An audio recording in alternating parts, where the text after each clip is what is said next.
Good day, everyone. Today we are going to learn about media and globalization, which is lesson 7 of the contemporary world. By the end of this lesson, we should be able to analyze how various media drive different forms of global integration.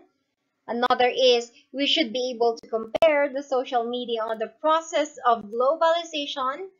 Third is we should be able to explain the dynamics between the local and global cultural production. And last but not the least, we should be able to define responsible media consumption. When we say globalization, it entails the spread of different culture. One example is yung nangyayari ngayon sa K-pop. I know you know K-pop, I know you know Blackpink, you know BTS and other groups, and that is what we call globalization, which is a different set of culture. It's not about music, it's actually about the culture in Korea that people are adapting to. Another example is the notion of the rights of the LGBTQ. So ngayon, marami na tayo nakikita na everywhere, LGBTQ is accepted and has rights. Kinikilala na natin sila in the society and we respect them that they have an identity. Next is today's televisions, programs, social media groups, books, movies, and other media make it easier to advocate or to reach larger audience. Like for example, kung gusto mong ipamalita na namatay si ganito, si ganyan, you can post on social media at yung mga friends mo, you are going to tag your friends. If you tag your friends, malalaman nila agad-agad. And they will be able to tell kung sino yung mga kilala nila na nakakakilala doon sa namatay. Or, not just talking about death, may gusto kang spread na, let's say, picture, you want a certain thought, or kung gusto mong, katulad ng nangyari noong election, you want to promote a certain candidate, you can use the media platforms. It does not just include the internet, it includes TV, it includes the radio, books, movies, magazines, flyers. Those are what we refer to as media. Another is that globalization relies on media as its main conduit for the spread of global culture and ideas. Do you think, ito talaga yung question, do you think that yung mga culture na, let's say, ang K-pop, or the movies, or Netflix, and other shows that are shown on different sides of the countries and different parts of the world can be accepted if there is no globalization? Of course not. Kasi nga, as we have discussed earlier, globalization also means the spread of a certain culture or maybe an idea. And of course, there is an intimate relationship between the globalization and media. Kasi, in order to understand the contemporary world, we also need to understand ano ba talaga ang role ni media, bakit nagkaroon ng globalization.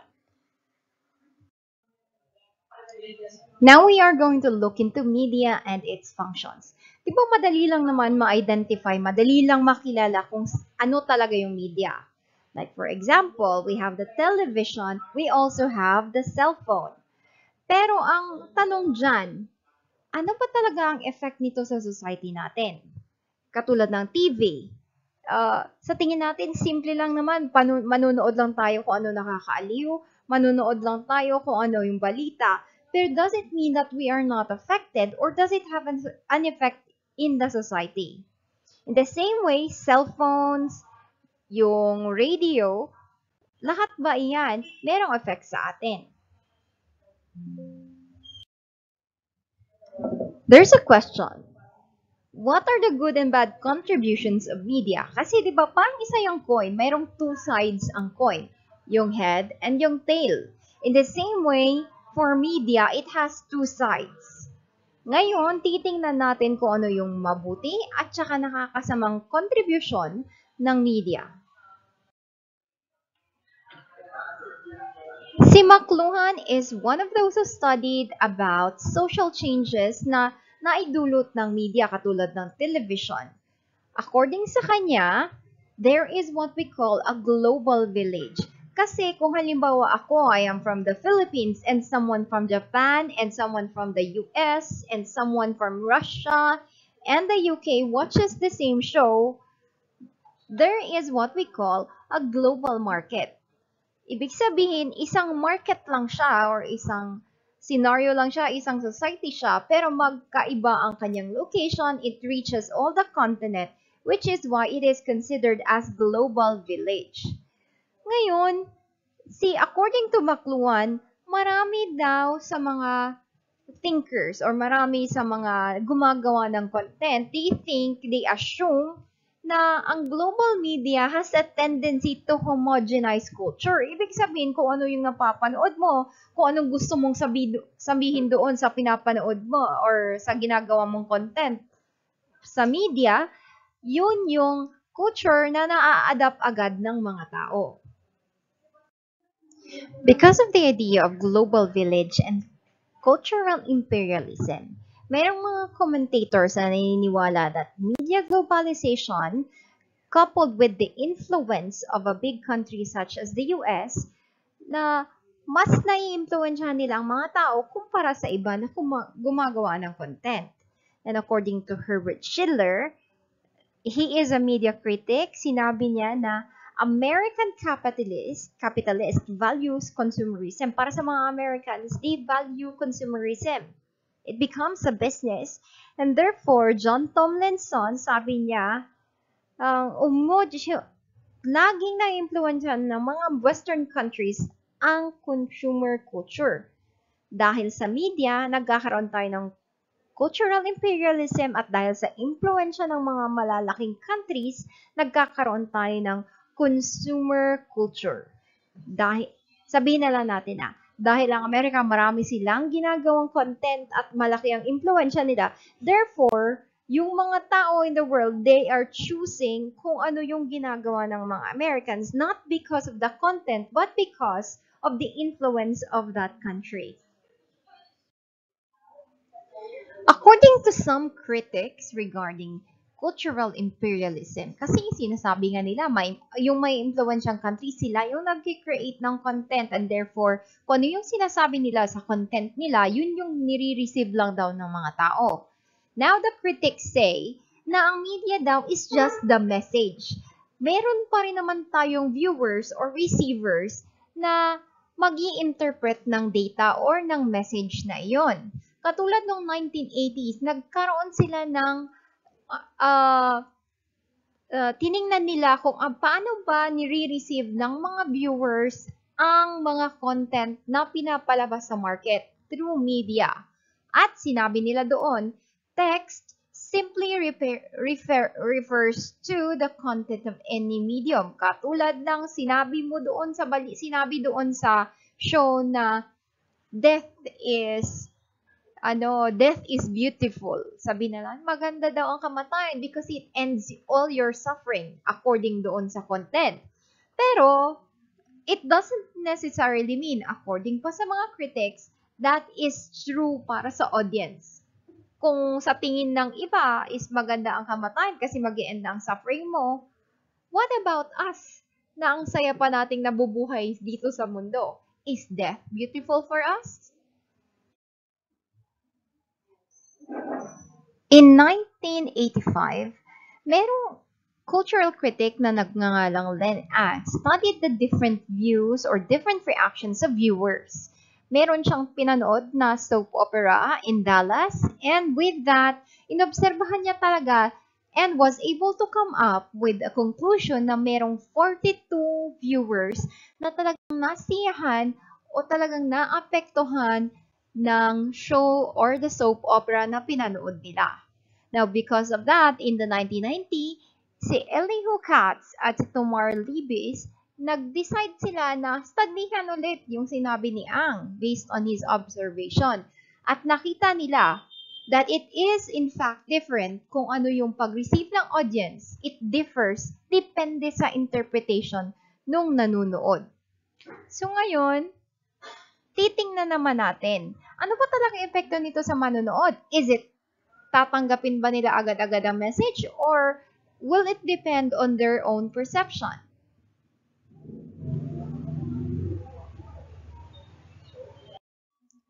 Now, pag sinabi nating cultural imperialism, nagbabase ito sa impluensya ng mga countries that are deemed as powerful. Pero tingnan na lang natin ngayon ang Asian culture. Sabi nila, kasi West lang lagi ang nag-iimpluwensya sa mga tao in the East. Pero let us look at the Asian culture. Katulad ng K-pop na example, through K-pop, nai-impluwensya nito even the Western countries. Depende ito sa perception ng tao. Therefore, it is concluded na cultural imperialism isn't actually homogeneous. Ibig sabihin, it's not because of the dominant power. Now, with the things that we have discussed, do you think globalization leads to cultural imperialism? Base doon sa na-discuss natin, does globalization lead to cultural imperialism? And bakit? Try to realize that with the discussion that we are going to have. So by now, let us look into the effects of social media. According to some scholars, ang world is now becoming culturally homogeneous. Kung ano yung nagtitrending, kung ano yung maganda, sometimes sinatangkilik na ng mga tao and therefore people accept it. It becomes a culture. Ngayon, ang titingnan naman natin is that there are people who have diverse interpretation of things. Kahit pa sabihin natin tinatangkilik natin ang isang bagay, magkaiba po tayo ng perception regarding that. And it is proven through social media because of what we call democratization. Ibig sabihin, you can express in the social media whether gusto mo siya, ayaw mo siya, or you don't care about it. Kahit pa sabihin natin na malaki ang impluensya ng mga Western countries, hindi ibig sabihin no, na sila lang ang nakaka-impluensya because the influence comes from different directions. Kahit sino sa mundo pwedeng mag-connect sa internet and can use social media platforms such as Facebook, Twitter, Omegle, and marami tayong social media platforms on the internet. And therefore, there are also what we call producers na nagko-create ng content. Katulad ng sa TikTok, it is now becoming very big because a lot of people create content na very short and very fun or funny sometimes. Ngayon, titingnan naman natin kasi that is the positive side of social media. What about the negative side of it? In the early 2000s kasi, yung mga commentators, they began referring to the emergence of splinter net. Ibig sabihin, meron na siyang cyber balkanization na maraming mga tao place themselves in a different bubble. Yung nagkikreate sila ng different identity when they are online. Katulad ng ang isang tao or yung nagkakalat ngayon through makeup, maraming ang gaganda sa internet. Pero actually, they're not that good looking. Dahil lang yun sa illusion ng makeup. Meron din namang iba na hindi naman nagme-makeup pero through filter, nagre-present sila ng different identity. And sometimes, merong tahimik naman usually, nakikita mo tahimik naman siya, mabait naman siya in your community, pero sa social media pala, yung masyado siyang maraming sinasabi that are negative.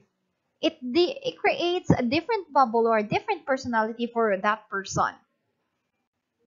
At yung sa US naman, the voters of the Democratic Party largely read liberal websites. So, pag sinabi naman yung because of the influence of the internet, yung mga Democratic Party, na yung people who promote free will, actually read liberal websites. Yung mga binabasa niya is about the liberal way of thinking. And sabihin na lang natin na ang Republican country, which is the conservative part of their community, ang tinatangkilik naman nila is the conservative websites. O tingnan na natin na they can be influenced, yung mga voters natin can be influenced. Kasi kung tingnan natin sa Pilipinas, katulad nung nangyari sa election, we have Sara and we have Bongbong, and we also have Lenny on the other side. Because of social media, yung mga supporters ni Bongbong at ni Sara, yung binabasa lang din naman nila usually is the content about Bongbong and Sara. On the other hand, yung mga supporters naman ni Lenny, ang tinatangkilik lang din naman nila is the content all about Lenny, the goodness of Lenny. So yun yung nangyayari dito. Depending on the audience, yung audience naman, yung kinukonsume nila na content, yun talaga yung mag-i-influensya din sa kanila. When we say that social media creates a bubble, there is a chance that it will produce a certain mentality. Katulad ng nangyayari ngayon sa Korea. Because some of their celebrities, di ba, maraming nagpapakamatay because of bullying, cyberbullying. So merong mentality kasi na interview kasi yung mga nambubully sa internet. They have this certain mentality na okay lang na i-criticize nila ang mga celebrities kasi sabi nila because they are public figures according sa mga nang-criticize. They are public figures, pinili nilang maging sikat, therefore tanggapin nila na i-criticize sila ng mga tao. That is their excuse kaya nambubuli sila ng mga tao through online. And sometimes this type of mentality, yung nakikreate sa social media, it can be exploited by politicians in order to gain popularity. Katulad ng sinasabi nila na continuously yung campaign during sa election, yung side ni BBM wala masyadong sinasabi against the other side. Pero yung side naman ng mga kalaban ni BBM katulad ng ibang kandidato, just like Lacson, just like Manny, just like Lenny, they keep on repeating na wag kayong buboto sa magnanakaw because they are magnanakaw. Yung pamilya nila is magnanakaw. Nagnanakaw sila ng yaman ng Pilipinas, which actually has not been proven. And yan ay mga kwento, I don't know if you agree, pero you can tell me about it. But those are the things na hindi actually proven by facts. Kaya nga hindi pa nakukulong ang mga Marcoses even up to this time kasi wala pong concrete evidence na talagang ninakaw nila ang yaman ng Pilipinas. And halimbawa na lang, if you don't know the real story, syempre, iisipin mo talaga, I will not vote for them, magnanakaw sila.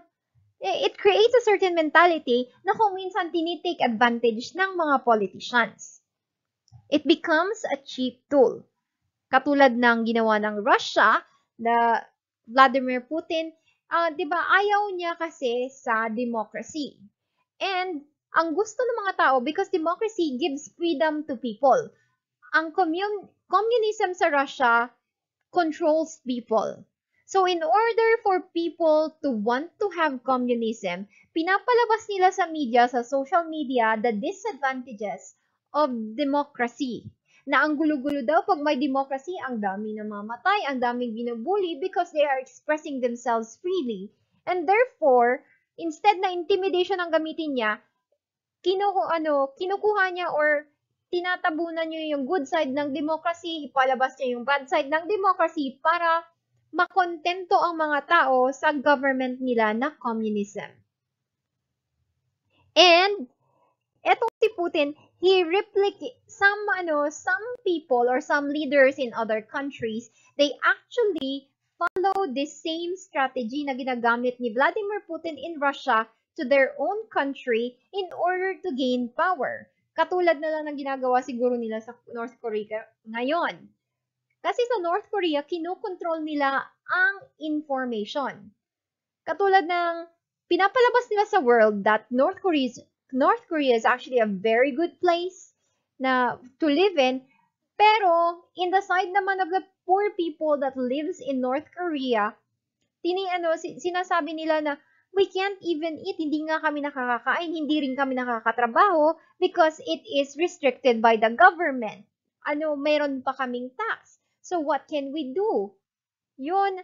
And those are the things na ginagamit ng ibang nation. I'm not saying na Korea lang ito specifically, but some nations and some governments in order to gain a footing in their country or in their community. Another influence or another effect of social media is that ang mga peke na impormasyon madaling kumalat. And marami talagang there was one time kasi that I received an article na nagsasaad na patay na daw si Michael Jordan, and then I searched for it. Patay na ba talaga si Michael Jordan? Because he's a legend in the basketball industry. So tiningnan ko talaga, is he really dead? What happened to him? How can he die so at an early age? Kasi parang 60 pa lang ata siya, and he's a healthy man. So, tiningnan ko over the internet at nakita ko, it was fake news. It wasn't real. So, therefore, that is one of the bad things that you will notice about internet or social media. Another is na kung minsan, kahit sinasabi natin, you're free to express yourselves, pero parang ang nangyayari is, people getting forced to, na yung syempre, di ba, democracy kasi. You can post anything you want. Pero sa dami ng nangaaway sa'yo, napipilitan ka to remove your content and therefore, it's still undemocratic. Another is, meron tayong global propaganda. Kung halimbawa marami kang pera, you can post ads over the internet para malaki ang influence ng iyong product. Kung marami kang pera, mas marami kang mapopost na ads and therefore, you will reach more people and it becomes bad kasi mayroon naman talagang product na kasing ganda pero mas mura, pero since mas ma-influence yung isang product na yon at mas marami siyang pera, he can sell his own product at an infinitely high price. Another is, the world is interconnected. Pero one of the things kasi na nangyayari is you can spread your influence through social media. Katulad ng nangyari sa Russia. Because they have a communist country, therefore the leader can dictate kung ano yung gusto niyang mangyari doon sa kanilang country. And because of that, yung Russian leader na I believe his name is Vladimir Putin, he posted contents that would mitigate the influence of America. Sinasabi kasi nila, because they have a communist country, that democracy or voting has very negative effects. Yun yung pinapalabas nila sa kanilang country so that people will be influenced by it. Kasi nga, they have a communist power. Ayaw nila ng democracy because they want to control kung ano yung takbo ng ekonomiya, takbo ng pamamahala in their country. Para hindi masyadong mamulat ang mga tao, therefore they post yung mga content kung saan maganda pinapakita nila ang kagandahan ng communism at yung bad side naman ng democracy. So ngayon, ikumpara naman natin kung ano yung effects or yung pagkakapareho ng social media and the television.